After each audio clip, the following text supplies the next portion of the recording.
Hello, fellow watchers and enjoyers. Welcome back to the awards.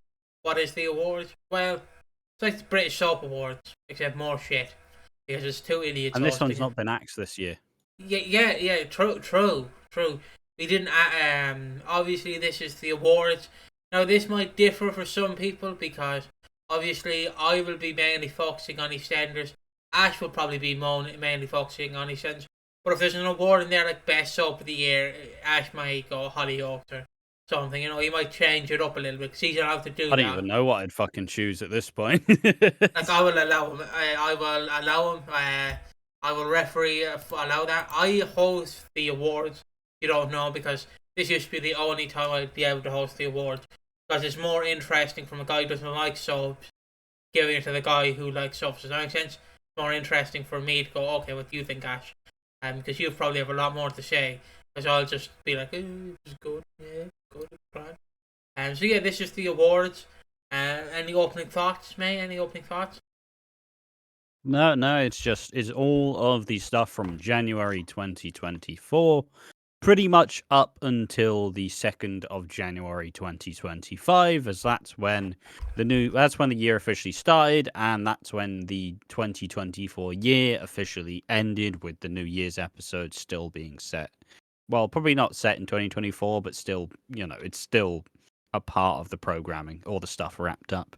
Yeah. I mean, like we said, it's a way the British Soap Awards didn't fucking happen this year. I mean, why is that? Because EastEnders was the best show this year.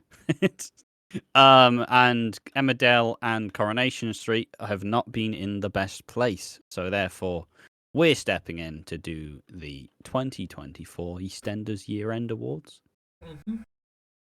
Now, I'll quickly run through the awards so people know, and then I'll go in through them individually, if that's alright with everyone. So kicking us off, we have Keanu Taylor Award of Excellence. It's sort of silly, who's the most wooden award. We have Best Family on the Show. There's a lot to choose from. Most Improved, so like say, Reese last year was shit, but this year he's improved. That's mostly. Who Needs Slapping Down, Most Underrated, Best Newcomer, Best Evening Performance, Best On-Screen Partnership, Scene of the Year. Then we have Soap Bitch Award, which goes to the Soap Bitch of the Year. Villain of the Year and Storyline of the Year. Finish us off. So, are you ready, mate? And I'll probably at the end go into what I think was the best soap of the year. Yeah, like we usually do. So, you ready, mate? Yep, ready. So kicking us off, we have the Keanu Taylor Award of Excellence.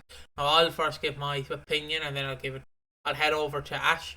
So the Keanu Taylor Award of Excellence for me, who was the most wooden this year? I'm not going to give it to a person. I'm going to give it to a storyline, and I'm going to go for the recent Sonia storyline. It started off hot, and then it's like when you're in a hot air balloon, but someone just lets off a big wet fart. And it just ruins the rest of the journey. Does that make sense? Or the balloon just deflates. Like, it started off hot, like, oh, we've killed Debbie, Reese is a murderer, Sonia's going to prison, oh, Natalie Cassidy needs to film for Channel 4. Oh, thanks. Yay. And this storyline hasn't officially wrapped yet at time of recording this. No, it's not. It still hasn't. It still hasn't, but but let's be honest, it's wrapping up next month, so I can also include it in next year's awards, 2-time nominee for Reese. But from what I've seen, I'm one of the people who actually enjoyed Reese when he first came in.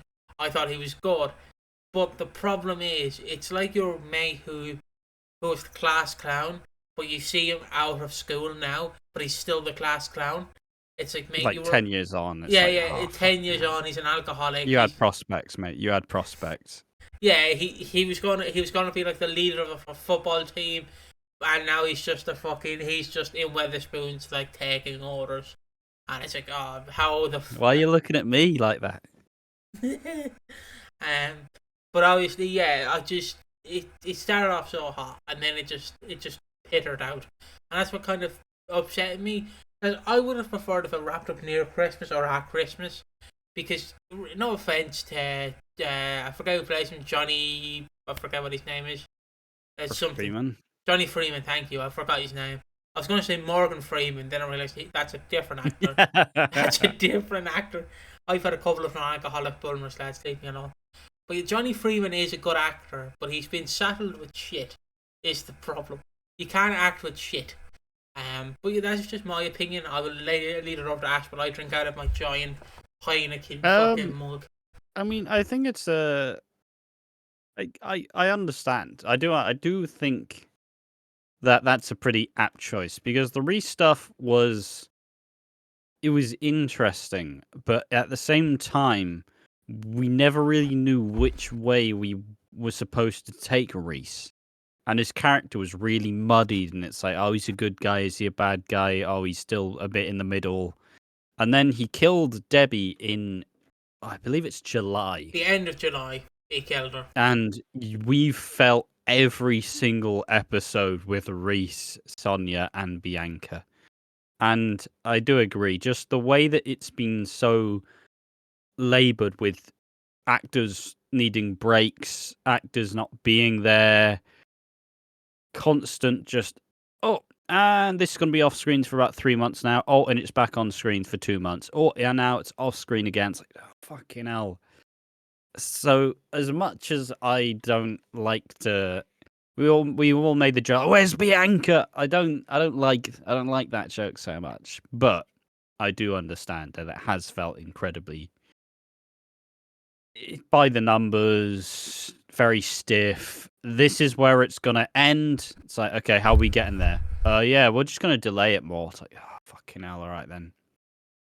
My award for the Keanu Taylor Award of Excellence. I think it's gonna go to it's the recipient of this award is gonna be Chris Crenshaw. And it's a bit of a stark turnaround. Because, you know, you take us just back a year and we're singing the praises, saying about how really good and well structured and long term planning this was and how really engaging it is. But as his time on the show has come along, it's shown to be a little more laboured. It's shown to be a little less structured. We're now making we're cutting bits out of the stuff that should be there, which would make the storyline better. Like, we're now cutting some corners to get to where we want to be instead of well thought out, prepared, pre-planned fucking this is how it's gonna end. The tail end of 2024 has still been quite a good time in the show, but I do think EastEnders has aged a little bit. Like, Chris Clenshaw's view has aged a little bit, and it's not exactly looking great. And it's just, there's been a lot of questionable things that have gradually added up, which has made it like, okay, like Nish, for example, very recency bias. But like with Nish, where it's like, and he's escaped at the start of the month. People are going to look for him. We've looked for him. We can't find him. Someone else should look for him. And he'll be looking for him. Nah. And he's just existing for like half a month, waiting for Suki and Eve's wedding to suddenly appear, overpower 4 people in a dying state, having heart contractions, fucking like the day before.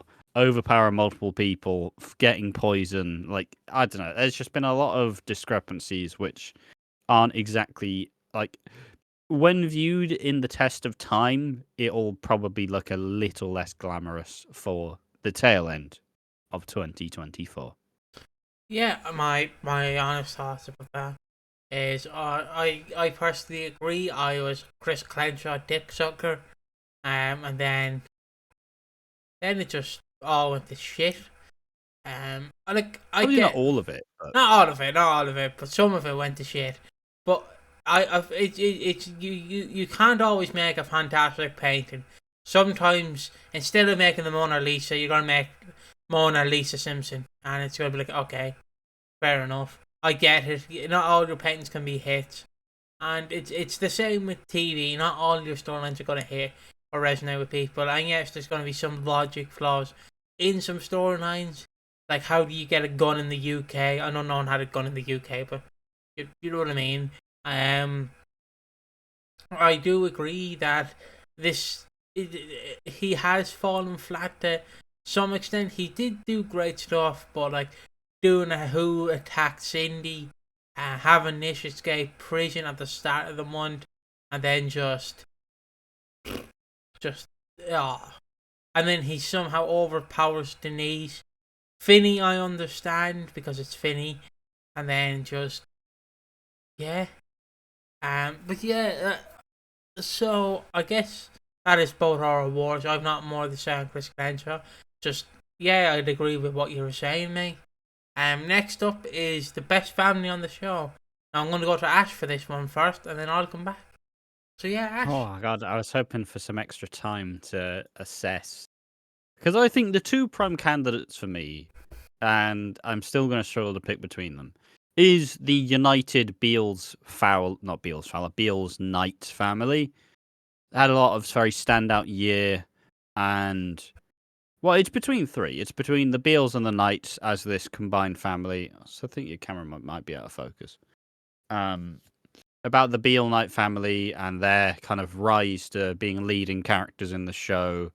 They all had quite a lot of really good stuff this year as a whole.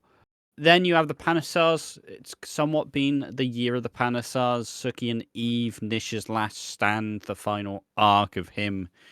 Is he finally going to be able to let go? And even till the very end, he was still clinging on for dear life.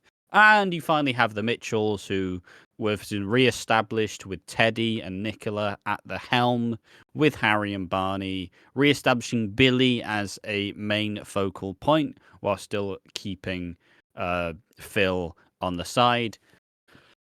Oh god, it is a hard one. I think it does have to go to the Beals and the Knights for Family of the Year, though. Like, there's a lot of good contenders, and honestly, on the day, it could probably go either of those three ways. But I just think the ascension of the characters, it's been a very packed year, because at the start of the year, you had George with Eddie Knight and Gloria. Really impressive stuff.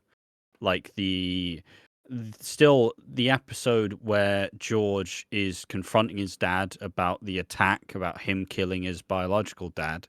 And the moment that will never be forgotten is the moment where George goes to hold his hand, and he has the choice of whether to acknowledge his son and admit that he's been wrong, or he is just a racist and can't help himself, and he says, "Get your hands off me."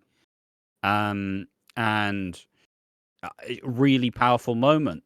Some good stuff with Anna and Gina, the introduction of Junior as well, an interesting character. Might not be the most well-developed character, but I think that's on the way. It's Cindy as the forefront character as well. Her continuing to scheme and con, the addition of Lauren and Peter to the fold. I think it's their year, and it was finally the year where Ian Beale got to, retake his throne as not the King of Walford, but the prince. Not even the prince, the fucking prince's prince. How about that?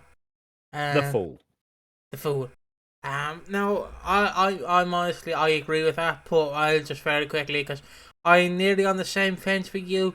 I'm not necessarily giving it to the Bills and the Knights, I'm mainly giving it to the Knights. So we can kind of combine our two opinions on that. My opinion is, because pretty much my opinion is the same as yours with the Knights. And maybe they might be nominated for another award later on. But my thought is, I love the Knights, and the Knights have been one of my favourite families. I would have given it to the new Mitchells, but they're just. I just don't think they just didn't do enough. Is the problem? Yeah, they just didn't do much. Like, yeah, Nicola came in and opened Harry's barn. But Stevie was fantastic. Fucking yeah. Obviously, Stevie was fantastic. But I do think it has been not weakened, but yeah, it goes to the Knights, because the Knights show that was great. Like my favorite moment of 2024. So I don't know if there is a favorite moment, but if there is, it's definitely George Knight with his racist dad, because it comes down to two things. And I know it's weird, but like when people comment on our videos and just like leave their opinion, which you're allowed to do. I'm not criticizing you, leaving your opinion. But like, what always will stick out to me is us doing I think it's reactions to the episode where he's having the dinner. The fucking I forget his name is Eddie. Eddie Knight's having Eddie, the yeah. dinner with George and his family, and then he's just going, yeah, but one of the people that robbed my neighbor was black, and then it's like, okay, and then the comment we got was like, but he's not racist. He's just identifying the skin color. He's not racist. And then literally 2 weeks later, he puts George Reese. Like an episode later, it's a fucking episode later. It's just like, oh, Jeannie, you should put a comb through that fucking hair. It's like that's the natural hair, Eddie. So yeah, I know that's weird to like kind of rope in a moment from our community, but I kind of just I liked that comment. It stuck with me. I still think about that comment sometimes, just because it's quite literally. It's quite literally like yeah. It's quite literally the only way I can describe it is like it's like your friend who's like my friend. It's like my friend's not a killer, and then he kills someone straight away, and he's like, he might be a killer, but he's not a killer. It's like it's a weird position to defend. It's such a strange angle to go for. When he was very clearly a racist, but it's like, well, yeah, but I don't think that's not racist. It's like, yeah, but it's not just this section though. But yeah, I suppose just to add to my bit as well, I think Elaine has one. I mean, I've been an Elaine defender the entire time. I've loved Elaine ever since she arrived. I think she's great. She's campy. She's loud. I think she clocked in with the most appearances this year on the show, which I fucking love. She to me is gonna be one of the iconic characters as long as she actually stays for a good decade or so. I genuinely believe she has the makings to be one of the top Queen Vic landladies, and as long as she doesn't leave unceremoniously, she's going to be one of the greats. So her kind of taking ahead of the throne, taking away a lot of the attention from Linda, and being that main figurehead, I think we're in good hands going into the next couple of years. Yeah, and to wrap around my point of most improved best family on the show, I just the Knights will always win for me this year. They were really fleshed out, and we also got the introduction of Junior. It might have fallen flat for some people. I know I think it's Talking Walford wasn't a really big fan of Junior, which again he's allowed to have his opinion, but I'm like, alright, mate. Shout out to Talking Walford, by the way. They just did a few videos this year, and they were great. So I like the Knights. I like what they're doing with the show. I like how they're gonna continue it, and the fact we're gonna see more of the Knights. I'm excited. On Elaine, I'm glad she's here to stay, and she's not gonna be finished. They're not gonna dust her off. I'm pretty happy for that. But next up is most improved. Now I guess I go for mine first, and then I go to Ash. So most improved for me is, geez, this is a hard one. I love how I said we go to me first, and then go to Ash, and then I just. I mean, I already have mine prepared. If you want to. Yeah, you go ahead then. You go ahead. My most improved is Yolande.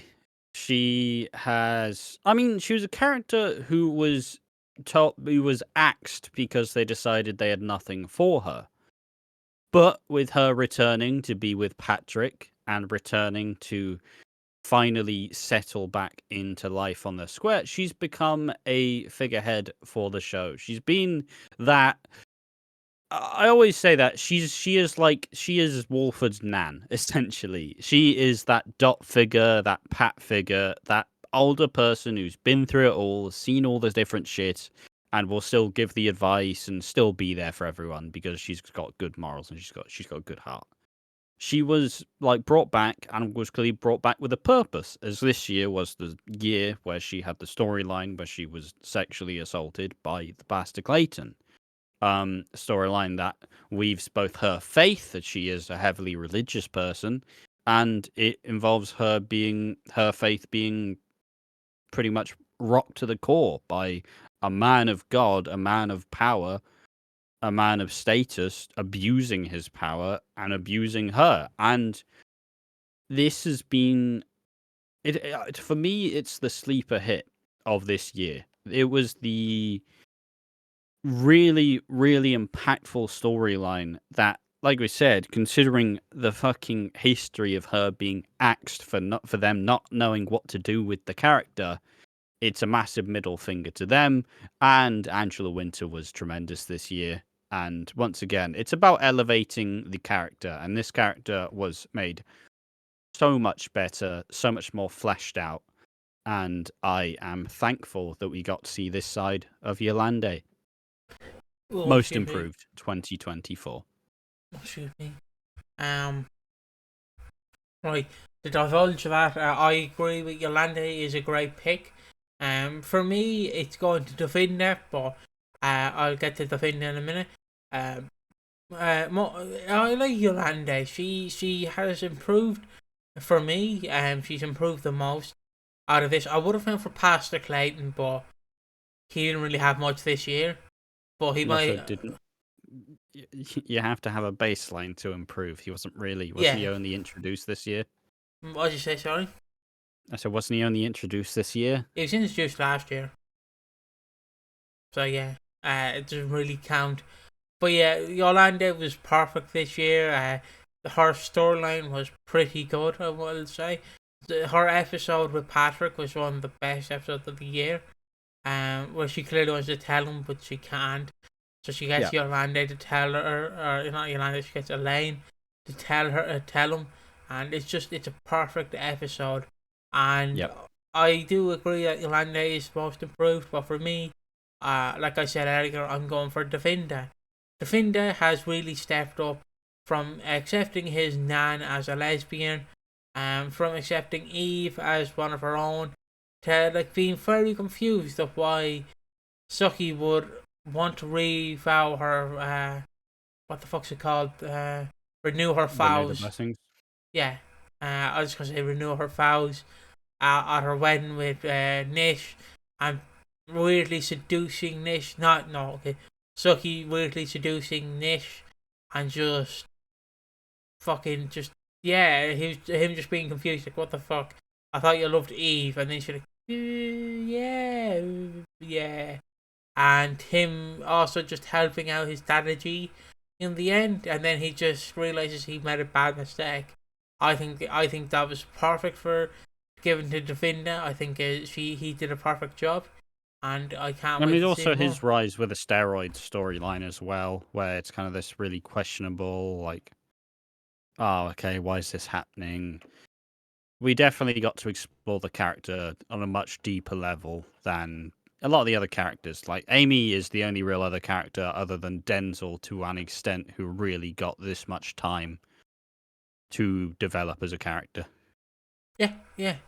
And so anything else you want to say on the video, or shall we move on to No, I agree. I do agree. next up, and I'll obviously go first. Who needs slapping down? Well, I'm sorry, but it has to go back to the Reese storyline. Just Reese, Sonia, not Bianca can stay out of it. Reese and Sonia need slapping down. I don't know if I can do a twofer, but oh god, it's one of the worst storylines I've ever watched in EastEnders. And I watched Alfie Moon being pushed down the stairs at Christmas 2018, and I tell you what, that was more entertaining than this storyline. It started off hot, like I just reiterated in the first segment. Started off hot, then it just deflated, and it just hasn't wrapped up. Now I might be swindled in the next month and a half. I might be swindled. Reese might turn out to be the best. Johnny Freeman might turn out to be the best fucking actor in the entire show. I might be swindled by that. I might get a lovely surprise. But from what I've seen in 2024, it needs slapping down. Chris Crenshaw, you're included in this as well. It was one of the fucking worst storylines. If it happened, it feels like it needed to be over months ago. Yes.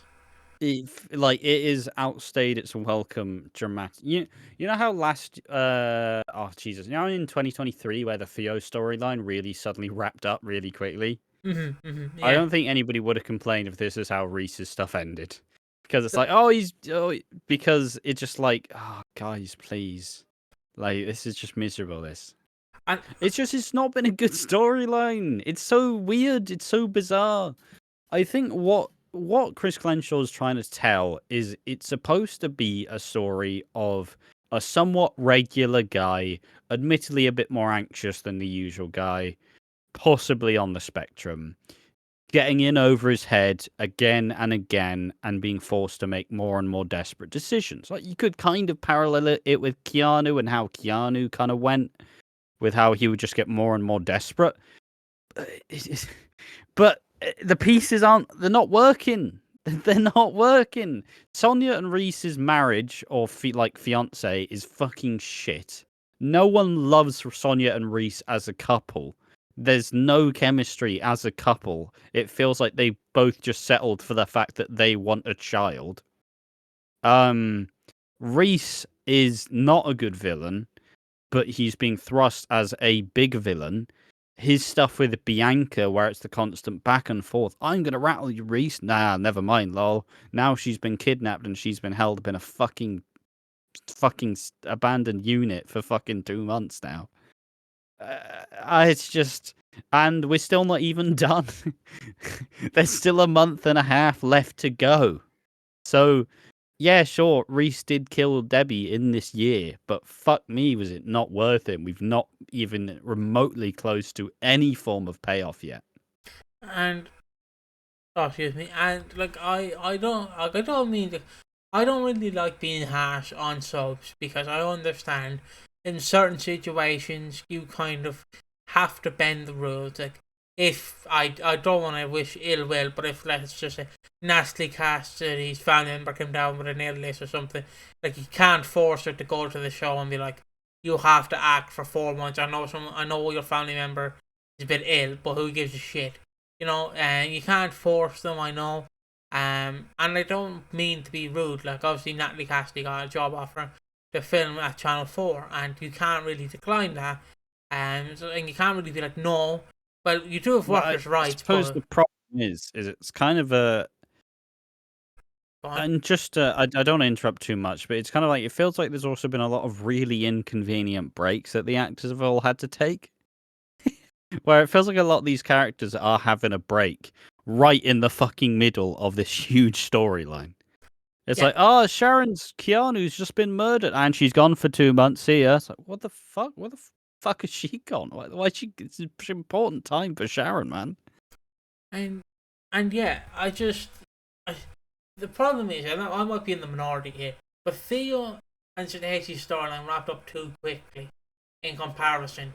Like Yeah. I understand. I did want that going to the 39th anniversary. I didn't want Theo and Stacey going to the 39th anniversary, but I did want it to wrap up at Christmas, right? But that felt very rushed because they went, "Oh, Theo is a perv and he's now in Scotland. See ya." Jack's the main villain for Stacey, and it's like that doesn't work. Where with Reese, it's just like, okay, come on, Reese. Oh, he's doing the monkey trick again. Great. Woo. I haven't seen this one before. Whoop, that's fun. Yep.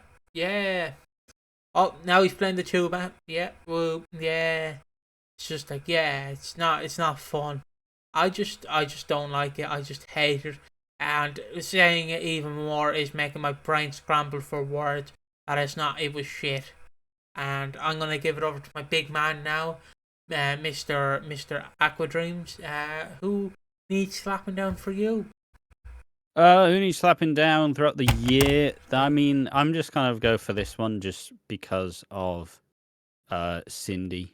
Because my brother, who is vehemently against it. A runner-up for me is Bernie as well, who's just been constantly driving the fucking dagger towards Linda.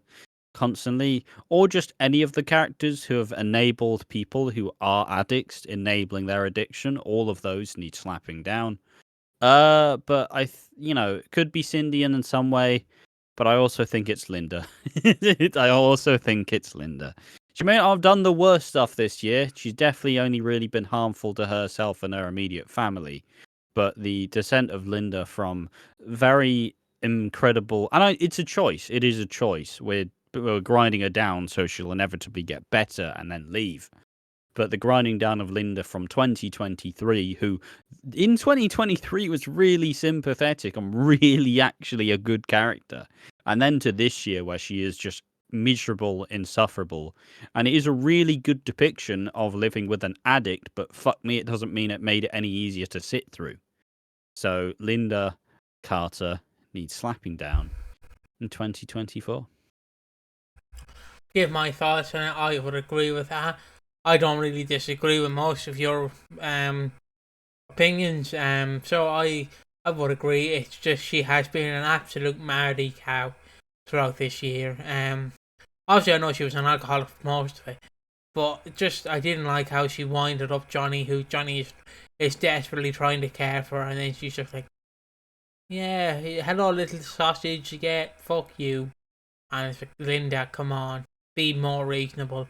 My one favourite scene of Linda this year, though, I will give credit to, is her obviously just anytime she was pissed, and it's like Linda's pissed, and then it cuts to Johnny just being like,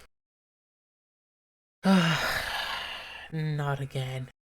Or my favourite scene is when they're at the courthouse for Linda, when they're at the courthouse and they need the six to try and get Dean to like go in for the murder. My favourite thing is they get Linda, and Linda's like sees everyone at the courthouse, starts drinking, and then runs away in her little high heels. That always stuck with me. I do like it. Linda does need slapping down. You alright? Yeah. Oh no! My headphone moved, right? My headphone moved, and I thought you laughed. So I was like, "What the fuck?" It sounded like you laughed in my ear. Keep going. Yes, slapping down for Linda. Next up is most underrated. Who is underrated this year? I obviously know who I'm going for. It's Kojo. Kojo is massively underrated. He has become a fellow legendary character on the Watching Walford staple.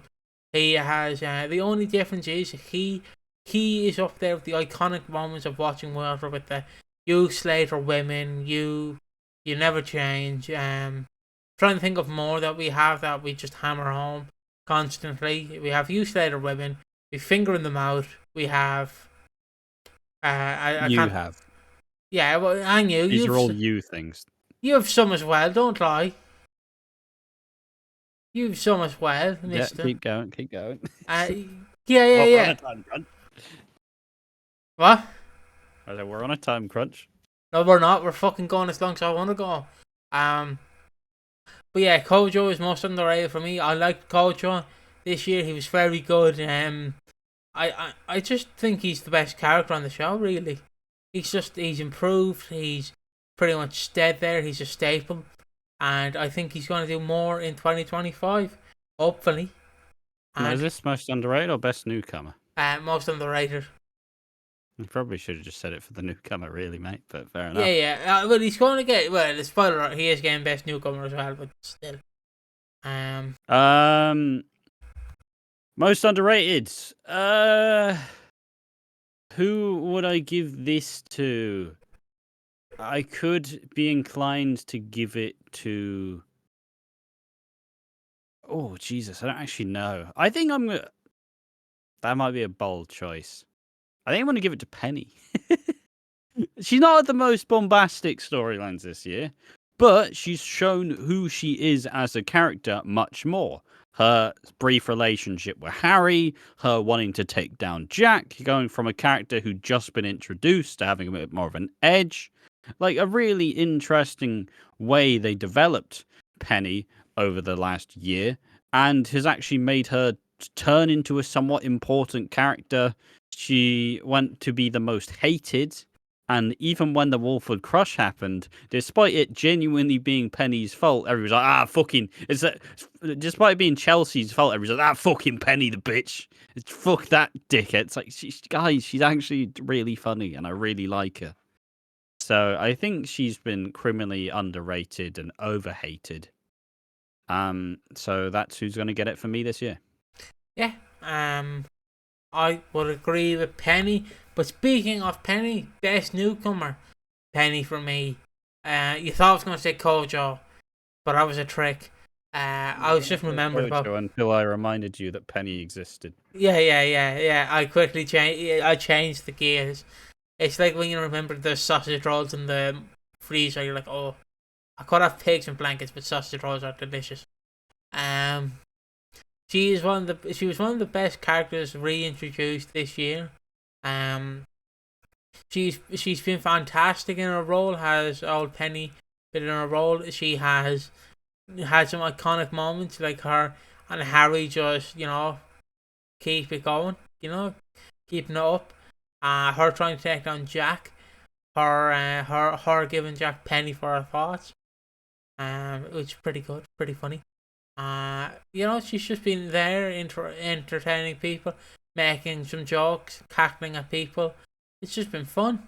Yeah, all I really have to say about Penny. Best newcomer for you. Best newcomer. I mean, I don't know if this one counts, so I'm not really going to entirely go for it. But I do have special honourable mentions for Stevie Mitchell. Was there for 25 episodes, and is it actually 25 episodes?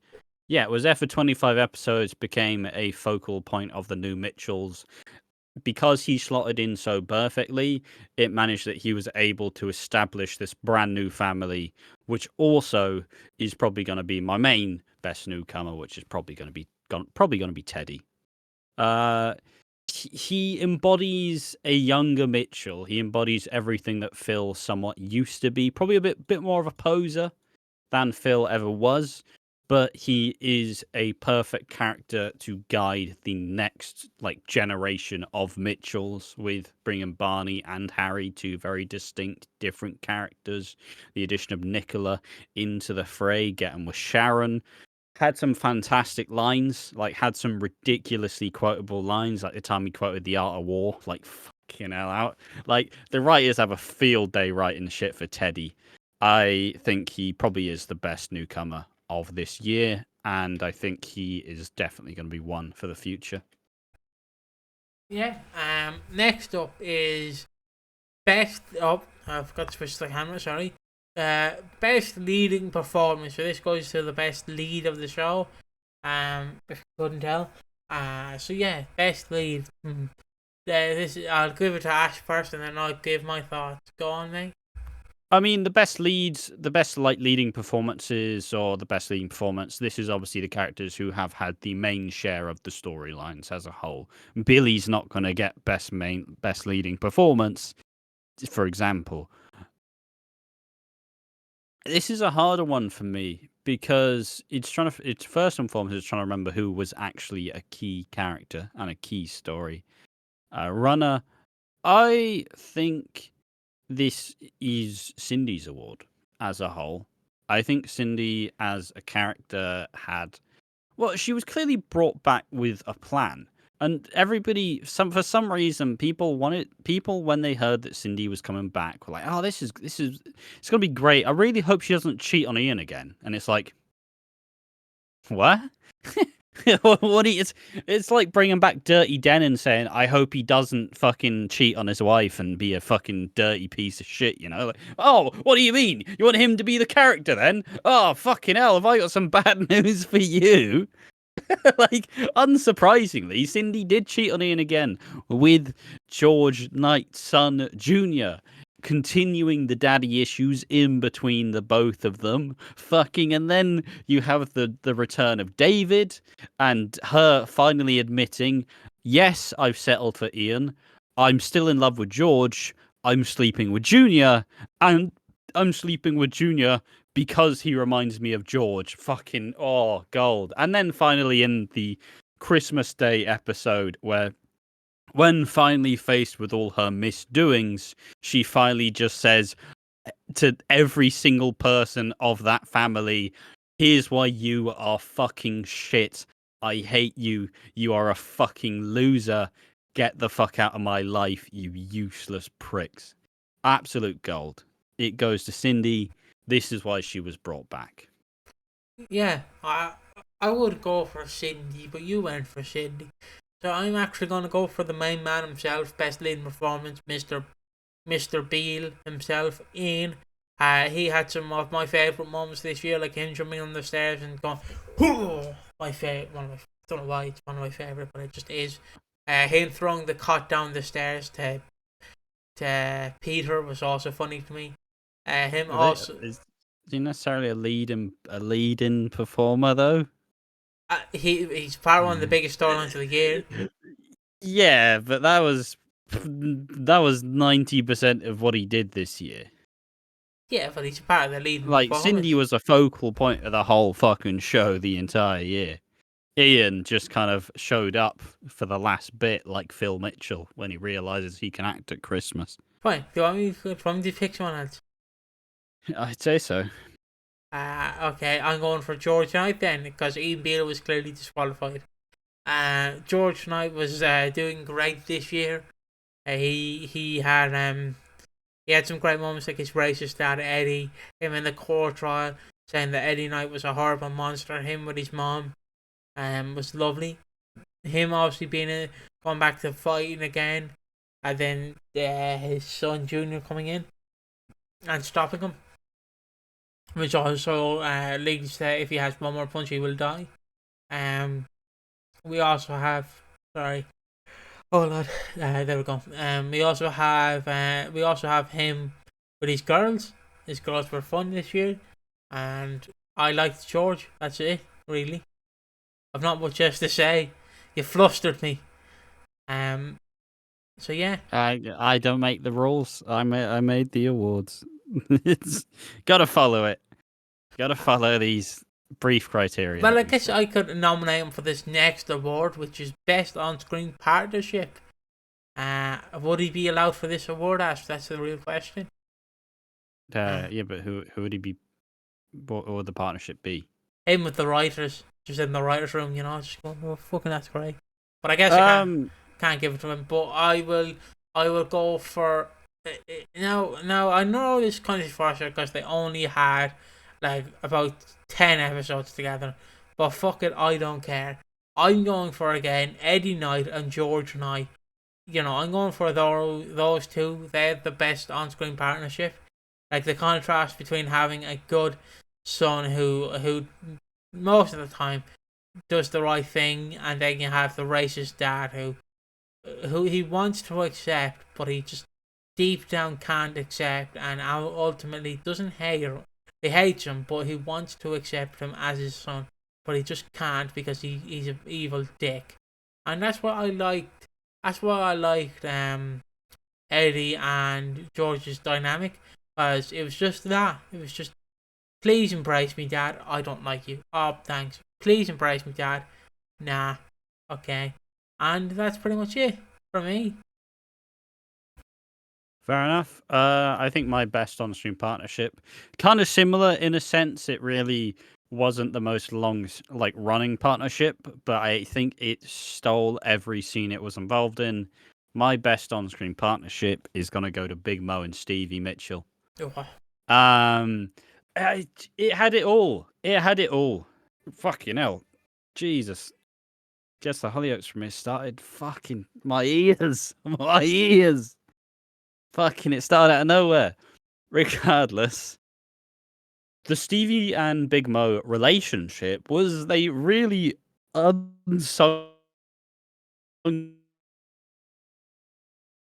It may not have exactly been love, but it wasn't that fucking short of it. They had much more time together. They would be together for life. Like they fit so perfectly. They're both kind of schemers and they kind of both take the mick, but fundamentally you could tell even in the 20 episode span, they had built this such infectious, loving, serious, somber, tender, silly relationship that simply I will not forget the partnership. And it also made Big Mo, her reintroduction, fucking probably made her must see this year. She was fucking fantastic. So anything that gives Big Mo more screen time, I'm all here for. But genuinely, some of the funniest scenes of the year, especially the moment where he goes to like unbuckle his trousers, go, oh, and I'll show you how to pull an elephant, and then goes to unbuckle the trousers. Oh, fucking peak, absolute peak. I know it was filmed multiple times, but it's one of the absolute times where you see Steve McFadden not be Phil, because he generally gets buckled by it. Like, there's a bit where it obviously you have him on stage, and he's like, I'll show you how to do, I'll show you a rabbit, and then it like cuts to the crowd. So you have like Honey and Billy being like, yeah, and then you just have Steve McFadden like, yeah, yeah. You can't see me though, can you? That was good. And my favourite bit though was also with Phil was Stevie selling the car and Big Mo giving him a fat paycheck because Fat Elvis like sold it for him. I think that was pretty good. Next up is Scene of the Year. Now, for me, this is obviously, again, just you may think I'm a George Knight sucker, but it's one of the few scenes that still sticks with me. It's just him sitting down with his dad and being like, you hate me because of my colour, and his dad being like, yeah, I do. And that really stuck with me. If I had to go for another scene though, I'm desperately trying to think, but it would be like, fuck it, I'll just give it to you, and then I'll try and think of the one scene I'm trying to remember. I mean, it's kind of weird because when doing this list, obviously we're kind of on a bit of a time crunch in general to get this out and done. So the amount of like research that we could have done in prep, probably not as much as we would have liked it to be. So the two real things that stick out is the start of the year and the end of the year. The middle is all over the fucking place. But for me, scene of the year, and if we ever did episode of the year, it would be this. It is the Yolande and Patrick. Oh no, fuck it. This was recent. I'm gonna go for somewhere more recent, but let's just say the Yolande and Patrick two-hander where she breaks and opens up to Patrick about the abuse. I think that's a really fantastic episode and really stuck with me as a whole. But I guess scene of the year, if it's just the scene, I think it is going to be the Boxing Day episode where Yolande and the pastor's victims all meet up and kind of go through their past and how it may have changed who they were then, but it's not changed who they are now. And they're moving past it. And the scene where Yolande, with a choir singing in the background, looks up, finds a picture of Jesus in the stained glass windows, and finally, after a really tough year, she's finally refound her faith. I think that for me is scene of the year. Oh yeah, okay. I found my scene of the year. This might be a weird out there take, but sorry, just someone went to the bathroom. But the scene of the year for me is Whitney's exit. Is one of the best exits ever because what was her name? It's not Dottie. It's not Dolly. It's what the fuck's the kid's name? Brittany. Brittany. Yeah, it's Brittany. It's Brittany, bitch. Brittany. Like I'm going for. It's a weird one, but I'm going for kind of two scenes that really stuck out with me. The wedding scene. Where no, it's three scenes with Brittany that actually stuck out with me. Sorry, three scenes. It's the one where she's talking to Lily about, is she a good parent? Is she a good, like, does she belong in the family? And Lily lifts her up and goes, you're a great member of the family. Don't let anyone think about that. Don't let anybody ruin that for you. And then her telling Whitney at the wedding, and for some reason causing discourse online. Like that she shouldn't have told him. The cultural impact of Britney in the EastEnders subreddit will forever go down in history, with how many people absolutely despise that child. I don't know who has more hate. Daniel from Life is Strange 2, Britney from EastEnders, or that Ice Age baby from Ice Age 1. I don't know who has more of a more hated relationship with the fandoms. So yeah. It's Brittany then also telling Whitney like, yeah, mom, yeah, he cheated on you, and then that one, shut the fuck up, will you? Shut the fuck up. And then it resonated with me because it's just how I usually say goodbye at parties. I'm the one who I've never been at a party. Let's be real, but this is how I usually say goodbye to most people.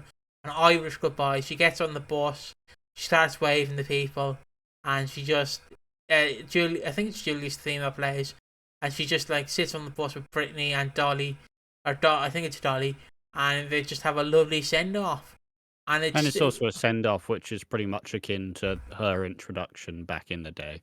Yeah, yeah, I would agree. Like I would go for that. It's one between one of those three scenes, and then the honorable mention is George and Eddie having that like episode moment where obviously he puts his hand on him and he's like, "Get your filthy hands off me," and George's like, "Oh, fair, okay, Jesus, Dad." Yeah, I do agree. I think that it's between the Yolande and Patrick two-hander and the Eddie and George, like that episode. That's like those are probably scene of the year. Yeah, that's that for me. But I don't know. Didn't want to just go through stuff we've already talked about. So Yeah. It's very hard because we remember. I know most people going, "Oh, are you tired, Piggy?" I'm not. I'm just trying to think of a lot of things at once. We're hosting this, and I'm flustered for words. You know, I've had too many ciders. Seeing Soap Bitch Award. Now this is obviously going to the Bitch of the Year. Who has been the most? I can't say the C word because it would have been Soap of the Year, but I can't include the C word. Sadly, we have to be monetized friendly on this channel.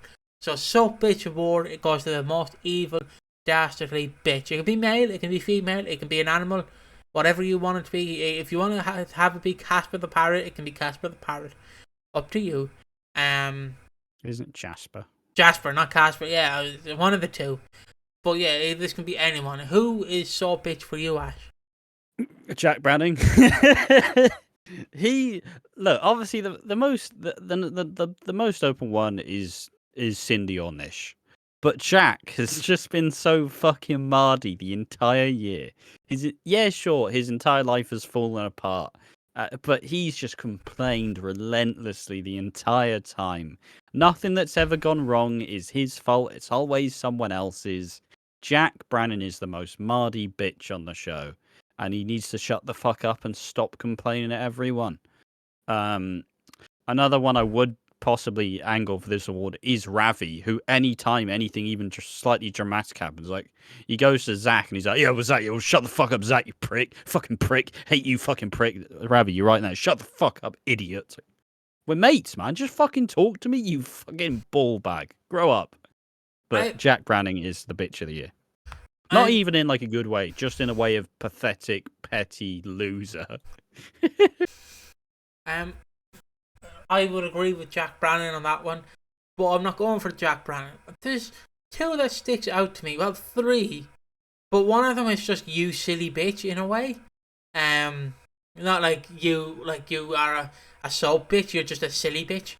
The silly bitch one is Jean falling for the scam, and then bitch of the year is just soap bitch is just between Harvey and Zach for me. Harvey like choosing Kathy over a struggling Jean. What a bitch you are, Harvey. Like, just why would you do that? And then like in recent scenes we've seen where Harvey is obviously like trying to defend Kathy. He doesn't realise that Jean is struggling in the background with like her with her bank loans because obviously she got scammed twice. And the reason why I'm going for Zach is because of earlier this year, where he was desperate, where he did not give a shit about Brittany, but Whitney clearly loved Brittany, and Zach just thought of it Whitney could do like 10 squats, and then fucking Zach was like, "Yeah, but what about the baby? What about the baby? Come on, the baby!" I'm like, "I don't give a shit about the baby. I care more about Brittany." Brittany was one of my favourite characters, and just seeing Zach being a mardy man about it, I hate her. I don't think any scene he's in now, he doesn't bring up Brittany. I'm like, Brittany is your kid too. Yeah, he only brings up Dolly. Yeah, fuck off. He's bitch of the year for me. That's a bit of a rogue one. Villain of the year, well, this is between two people in my opinion, and you can choose either or. It's between Nish, Reese, I'm only messing, Reese not fucking included, or Cindy in my opinion, or in Eddie Knight as well if you want to include him. And they were the three I villains. mean, perhaps, but it is mostly just Cindy, it is your take your pick, I guess. yeah, it's either between Cindy or Nish. Nish is more of a comedic villain. I think we described him as an Austin Powers villain, where he was a bit cartoony in the end, where it was as Ash described it was like Wile E. Coyote and the Roadrunner, where obviously he was Wile E. Coyote and Suki was the Roadrunner. So anytime Suki was with Eve, he would hear the meep meep, and he'd try and get her, but she's just eating the birdseed too fast, and she's gone, and then the boulder falls on him. Cindy, on the other hand, has been villain of the year because she has slept with Junior, but when she sleeps with Junior, she thinks of Junior's dad, and she pretty much does not like sleeping with. She likes sleeping with Junior, but she thinks it's George, and she's just cheating on Ian, and she tried this year to break up Elaine and George, but it failed. She just desperately wants George, but George doesn't want her. And with her being attacked as well, kind of leads into a lot of things. Who are you going for, mate? Uh, I tend to try to go for a different answer, but I think the answer is Cindy, really. Cindy is the villain of the year. She has done so much. She returned, playing that, I'm not going to try break you up. Spends a bunch of the year trying to break up Elaine and George. Keeps trying. Eventually falls into bed with Junior. And once again, pretty much gaslighting him to believing it's what she wants, but she wants George.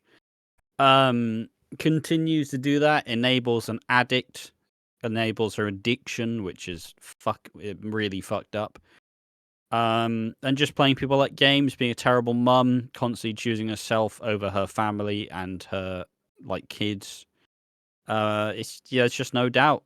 Like the only reason it doesn't go to Nish is because I didn't personally like the end of Nish. Like I like the end. I don't like how he got to the end.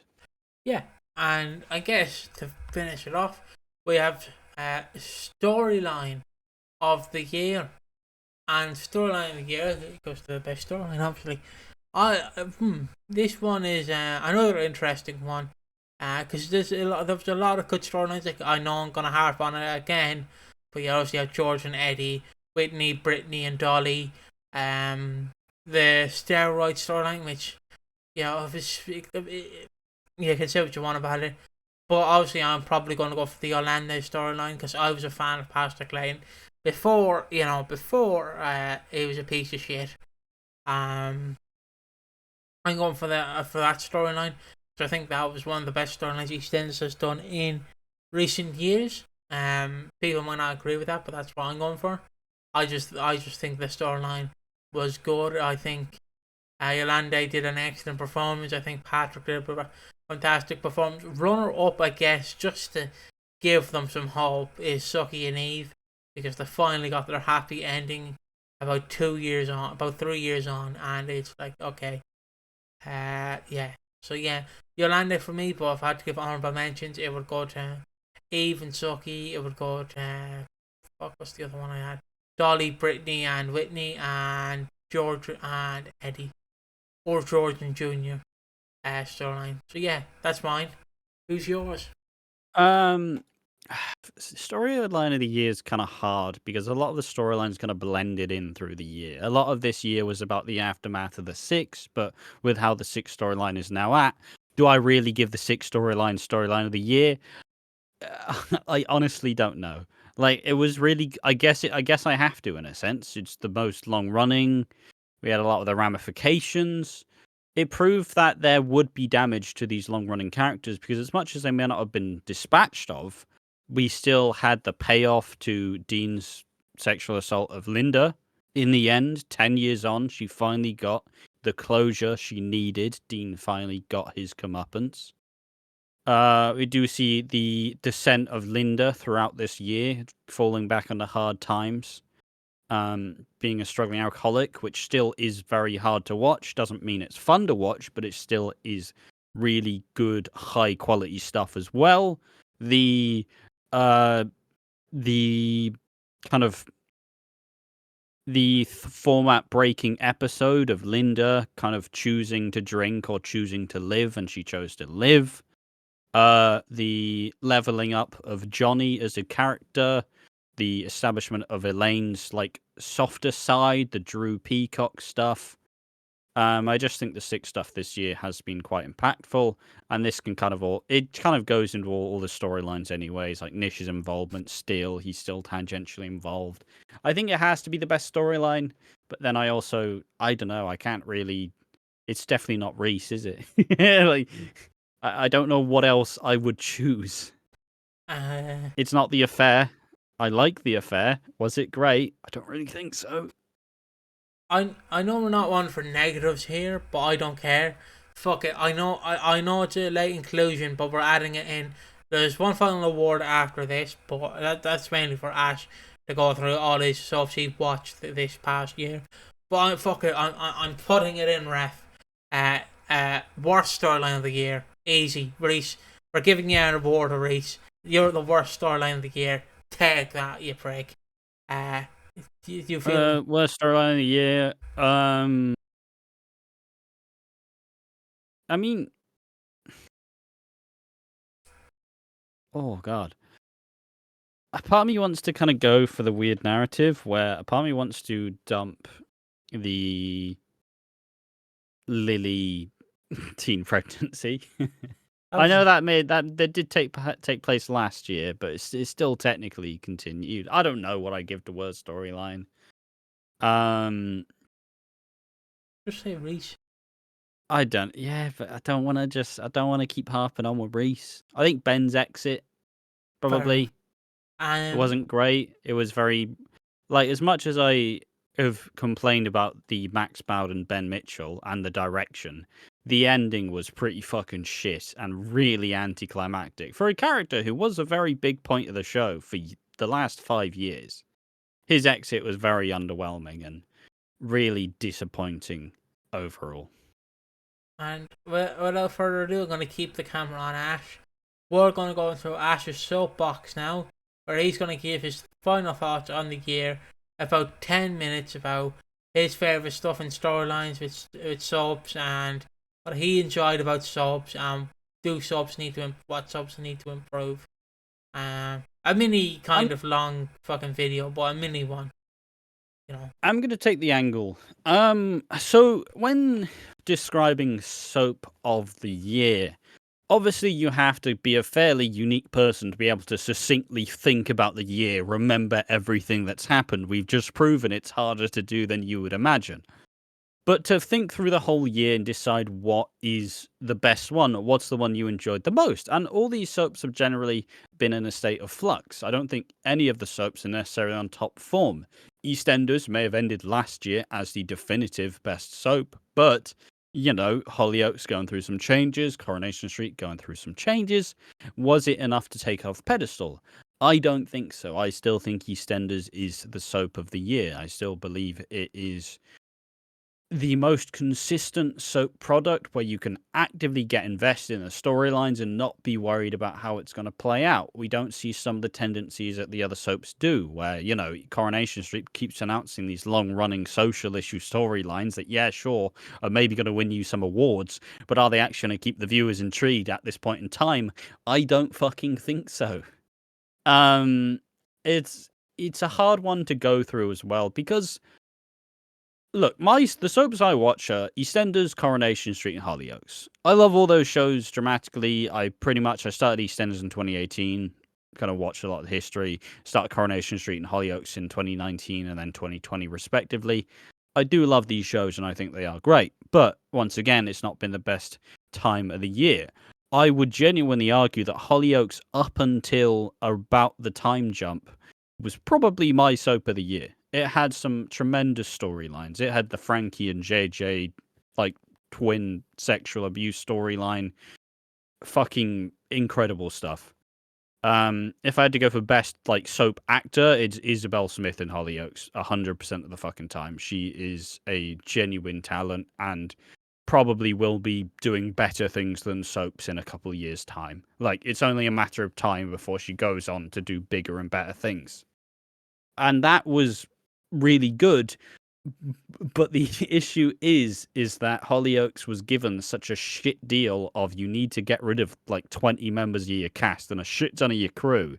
Now you have to go back down to the basics, and a lot of the choices they made surrounding the time jump weren't fucking great. It's just, I'm not necessarily a Hollyoaks apologist, but I do tend to try and see the best things about it. But the directions they went, I would have made some alterations to. I would have changed a good deal of how it would have gone. Characters who have stayed but should have left. Characters who shouldn't have left and shouldn't have been killed off. Characters who they said wouldn't have been killed off, but they got killed off anyways. It was like, I don't know, it's a bizarre one because it had so much momentum going into the new year. The Worlds Collide episodes in January were tremendous. But they had this really, really nice tree, and it was bearing fruit. But for some reason, they just put a bunch of other fucking plants around it, and it's like, guys, you detract them from the beauty of this fucking tree. Like you're killing the tree with all these plants. Why the fuck are you putting all these extra plants here? It's simple. It's working. Keep doing that. Stop doing this. And they just didn't stop doing the other stuff. Like, they're making it so much harder for themselves. And I am starting to get worried for the future of the show. That's where we're at with Hollyoaks. I love the show. I would fucking cry my eyes out if it got cancelled. But it's not looking good, bruv. It's not looking good. I'm getting very apprehensive about it. But obviously, it's not their fault. It's not their fault, but still, if you're critiquing the product they're putting forward, it is worse than the one they were doing before. They've done a good job to try and avoid the pitfalls that they've been forced to have to walk over. But fundamentally, there's only so much you can do when you're put in a creek and there's no fucking paddle. Like, yeah, well, fucking survive this one, lads. If you do, you might save the show for a year. It's like, fucking hell, all right, then. Guess I'll start fucking doggy paddling then. Fucking hell.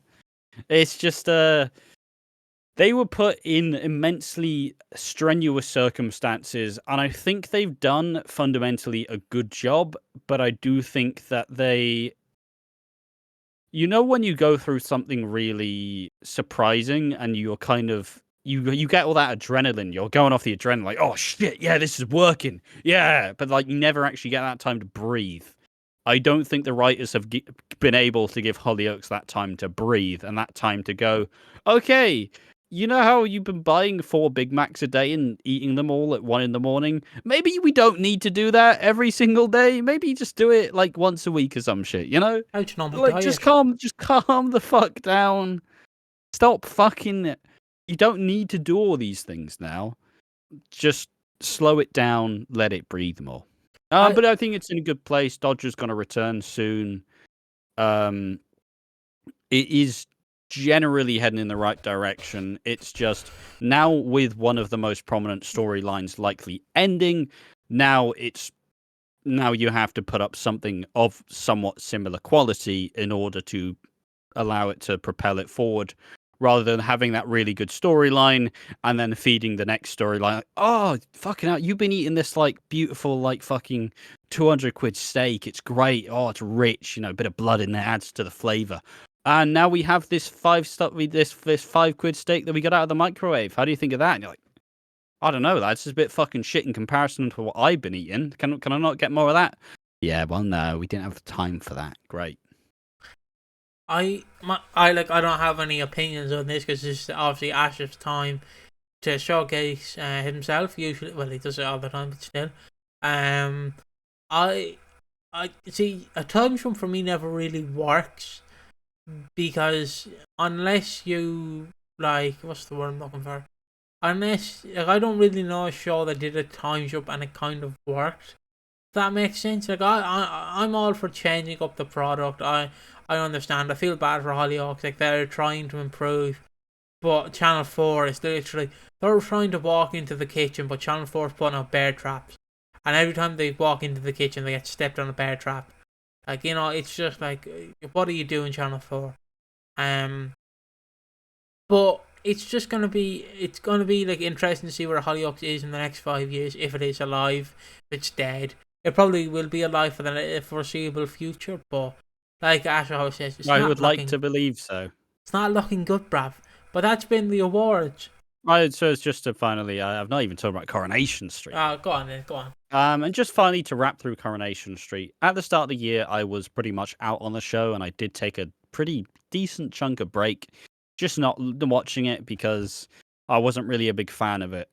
And I don't necessarily think it's definitely because I did make that video like Doom saying about Coronation Street 2025, but it's not fundamentally. It is better than it was at the start of the year. I 100% firmly believe that they are going towards a better place, but it's just about how far it's fallen from the place it once held so high. Coronation Street till 2023, even if it may not have been great in those previous years, to me was the king fucking soap. And this is as an EastEnders stan. This is where I started, was EastEnders, but you know, bad couple of years of EastEnders led to a fucking great couple of years for Coronation Street. Watching previous years, going back, watching more, watching old storylines, keeping up the fucking history, pumping it into my brain. But it's not a good couple of years. And I said before, I do think it's getting better, and it's definitely trying to find its footing once again. But it's still an uphill battle because you still have a lot of the bloat that you've been carrying over these worst years. There are a lot of characters you probably don't need anymore. Like, Gail Platt left the show after 50 years. The whole year wasn't even really based around her. Like, it's supposed to be a celebration of this person, this character who's been on the show for 50 years. One of the most famous Coronation Street storylines of all time, the one that plunged it into the 20th century, or is it 21st century, regardless, plunged it into the 2000s, into the future, was the Richard Hillman storyline. The big, famous serial killer reshaped soap villains for the rest of its whole lifespan. Richard Hillman changed soap serial killers, changed villains, nuanced, interesting, charming even. Even though he was killing people, it was really fucking engaging. Even in some fucked up way, you could probably get behind him and be like, yeah, fucking love you, legend. Even though he's killed people. And this was, you know, and Gail Platt was involved in this. And yeah, sure, he did return as a ghost for about 3 minutes on Boxing Day and Christmas Day combined. But it felt like it was supposed to be a time where you turn the year about Gail Platt finally choosing herself rather than choosing another fucking shit marriage that she's probably not going to last in because she's terrible with men and they all end up either dead or fucking dead. Like, it was about her choosing her. I love you, family. You are everything I've built my whole life around. I'm happy, but it's now time for me to choose stuff for me. And they just didn't do that. And it's just another misdemeanor in the current run of form of Coronation Street. So just to finally wrap it through, my soap of the year is EastEnders, then Hollyoaks, then Coronation Street. It has been quite a good year in terms of soaps, a lot of intrigue, a lot of excitement, but ultimately EastEnders, just the consistency, just the direction. Fundamentally, it was just a much stronger product this year as a whole. Coronation Street, better than it has been in the past, but still, well, not better than it has been at the start of the year, but still has a lot of distance to go. And Hollyoaks is still in some dangerous waters, but I still believe that Hollyoaks is infectious in its popularity, and at some point it will pick back up. But yeah, there we are. So that's my pick for Soap of the Year. And that has been the Piggy and Ash Watching Walford British Soap Awards. If you were wondering where Emmerdale was, well, it got left on a farm. We don't talk about Emmerdale anymore. I've never been able to properly get into Emmerdale. Yeah, they do have a banging theme though. They do have a fucking banging theme. I think that's the one I'm thinking of. You know, that has the long, windy fucking intro. Is it? Maybe, I don't know. Long, windy intro. You know, it's like a cinema. It's like a cinema fucking intro. Believe it or not, I'm walking on air. I don't fucking know, mate. But yeah, that's been the Piggy and Ash Watching Walford British Soap Awards. Thank you for watching. We will see you in 2026, if we're not dead, for the next awards. See you then. Bye bye. Oh.